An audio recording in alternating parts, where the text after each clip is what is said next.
Hey everybody, it is Nathan Selove with another edition of Autism Actually Speaking. I am doing another cell phone video today, but I feel like I'm getting better at cell phone videos, so I'm going to stop apologizing for them and just do the regular type videos when I can and do cell phone videos when I need to.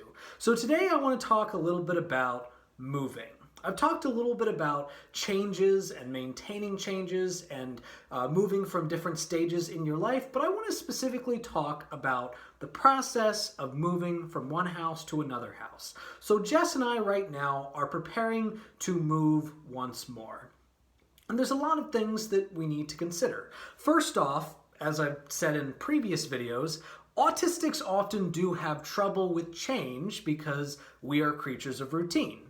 Now, obviously, some autistics might handle change better than others, but for the most part, we are creatures of routine, which means that when you are moving from one space that has become a part of your routine to another space that it might be less familiar, there are definitely some steps that you need to take, and there are some practical things to consider.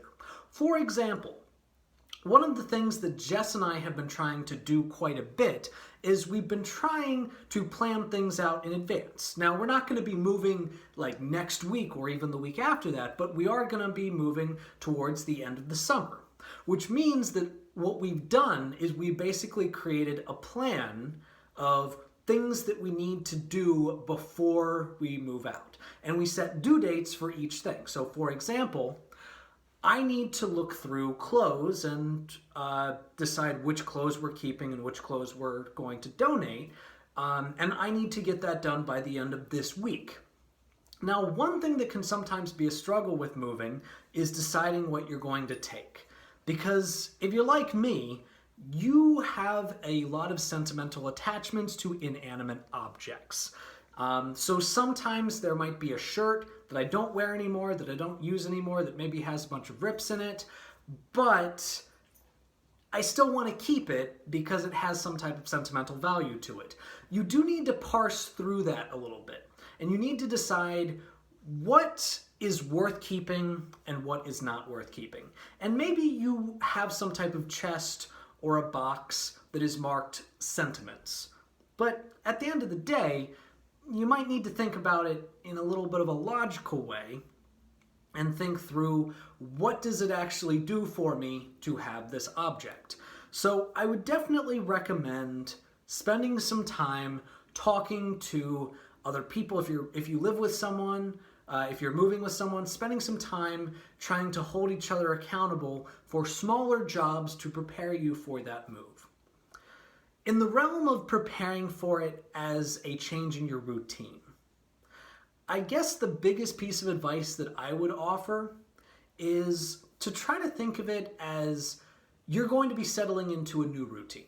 So what that means is that this might be your routine now, but this wasn't always your routine. This probably was not always your routine.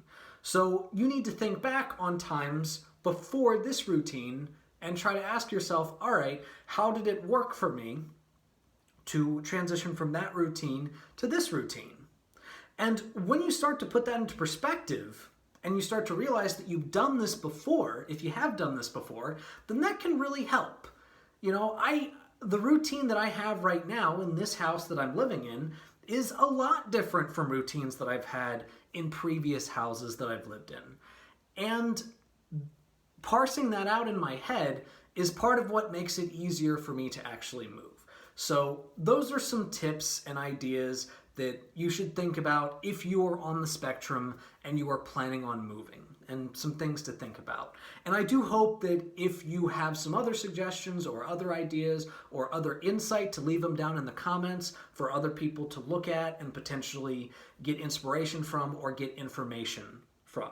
So that's today's video. Thank you all for watching. If you liked this video, please give it a like, a share, and if you haven't already, subscribe to the channel. Check out some of my other stuff. And if you have any questions or topics you'd like addressed, please leave them in the comments below or message me on my Facebook, also linked below. And if you want to support the channel in other ways, support me on Patreon. And remember, if you watch my videos, especially the ones with Jess and me, and think, they seem perfectly normal, you might be autistic.